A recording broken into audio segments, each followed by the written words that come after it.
This tree was loaded with so many fruit. It's hard for me to take every single one.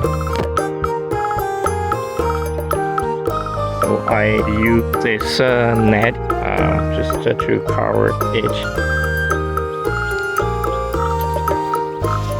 Just to protect the fruit from birds or squirrels.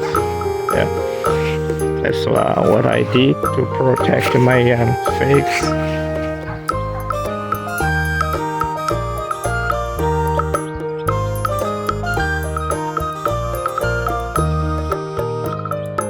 Thank you very much for watching. Happy gardening.